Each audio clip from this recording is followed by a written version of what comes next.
നമസ്കാരം. ഭാരതീയ രാഷ്ട്രീയ ചരിത്രത്തിലെ ഇതിഹാസ തുല്യമായ ഒരു അധ്യായത്തിനാണ് രാജ്യം ഇപ്പോൾ സാക്ഷ്യം വഹിക്കുന്നത്.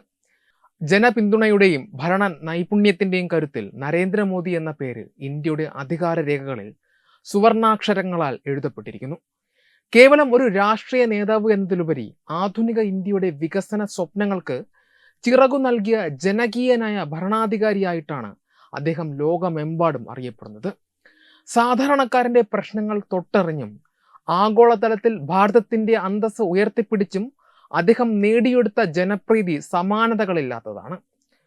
ദശകങ്ങൾ നീണ്ട തടസ്സമില്ലാത്ത പൊതുസേവനത്തിലൂടെയും തിരഞ്ഞെടുപ്പുകളിലെ തുടർച്ചയായ വിജയങ്ങളിലൂടെയും അദ്ദേഹം ഇപ്പോൾ ഇന്ത്യയിൽ ഏറ്റവും കൂടുതൽ കാലം തിരഞ്ഞെടുക്കപ്പെട്ട ഭരണത്തലവനായിരുന്ന വ്യക്തി എന്ന ചരിത്ര നേട്ടം കൈവരിച്ചിരിക്കുകയാണ്.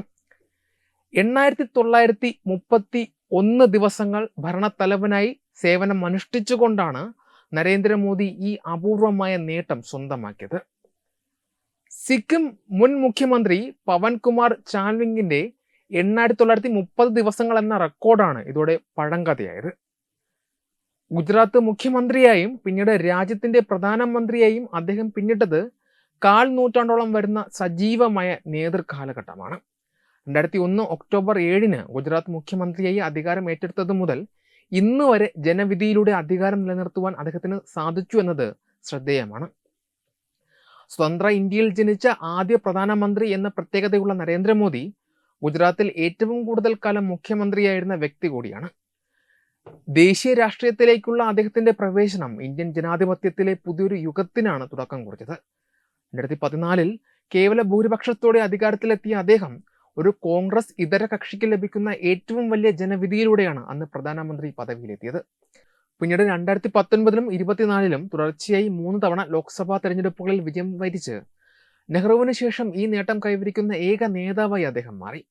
മുഖ്യമന്ത്രി എന്ന നിലയിലുള്ള തന്റെ വിപുലമായ ഭരണപരിചയം ദേശീയ തലത്തിൽ നടപ്പിലാക്കുവാൻ അദ്ദേഹത്തിന് സാധിച്ചു. വികസന രാഷ്ട്രീയത്തെ മുൻനിർത്തി അദ്ദേഹം മുന്നോട്ട് വെച്ച സബ്കാ സാത്ത് സബ്കാ വികാസ് എന്ന മുദ്രാവാക്യം ഇന്ത്യയിലെ ഓരോ സാധാരണക്കാരന്റെയും ഹൃദയങ്ങളിൽ അദ്ദേഹത്തിനുള്ള സ്വാധീനം വർദ്ധിപ്പിച്ചു. ഭരണപരമായ നേട്ടങ്ങൾക്ക് പുറമെ ഡിജിറ്റൽ ലോകത്തും നരേന്ദ്രമോദിയുടെ സ്വാധീനം അമ്പരപ്പിക്കുന്നതാണ്. സോഷ്യൽ മീഡിയ പ്ലാറ്റ്ഫോമുകളിൽ ലോകനേതാക്കൾക്കിടയിൽ ഏറ്റവും കൂടുതൽ അനുയായികളുള്ള വ്യക്തികളിൽ ഒരാളാണ് അദ്ദേഹം. ഇൻസ്റ്റഗ്രാമിൽ 100 മില്യണിലധികം ഫോളോവേഴ്സ് ഉള്ള ഏക ആഗോള നേതാവ് എന്ന പദവിയും അദ്ദേഹത്തിന് സ്വന്തമാണ്. എക്സ്, യൂട്യൂബ് തുടങ്ങിയ പ്ലാറ്റ്ഫോമുകളിലും ദശലക്ഷക്കണക്കിന് ആളുകൾ അദ്ദേഹത്തെ പിന്തുടരുന്നു. യുവാക്കളുമായും വിദേശ രാജ്യങ്ങളുമായും നേരിട്ട് സംവദിക്കാനുള്ള അദ്ദേഹത്തിന്റെ കഴിവ് ആഗോളതലത്തിൽ ഇന്ത്യയുടെ പ്രതിച്ഛായ വർദ്ധിപ്പിക്കുന്നതിൽ വലിയ പങ്ക് വഹിച്ചു. വികസനവും നയതന്ത്രവും സാങ്കേതിക വിദ്യയും സമന്വയിപ്പിച്ചുകൊണ്ടുള്ള നരേന്ദ്രമോദിയുടെ ഈ ഭരണയാത്ര ഇന്ത്യൻ രാഷ്ട്രീയത്തിലെ എക്കാലത്തെയും വലിയ വിസ്മയമായി തുടരുന്നു. Web desk Tatwamayi news. HIV അണുബാധ സന്തോഷപൂർണമായ ഒരു ജീവിതത്തിന് തടസ്സമല്ല. HIV അണുബാധയ്ക്ക് ഫലപ്രദമായ ചികിത്സ ഇന്ന് ലഭ്യമാണ്. ഇതിന് യഥാസമയം അണുബാധ കണ്ടെത്തുന്നതും കാലേക്കൂട്ടി ചികിത്സ നടത്തേണ്ടതും അത്യാവശ്യമാണ്. സൗജന്യമായ ചികിത്സയും മാർഗനിർദ്ദേശങ്ങളും സർക്കാർ ആശുപത്രികളിലെ ART അഥവാ ഉഷസ് കേന്ദ്രങ്ങളിൽ ലഭ്യമാണ്. ആരോഗ്യ സംരക്ഷണം ഓരോരുത്തരുടെയും ഉത്തരവാദിത്തമാണ്.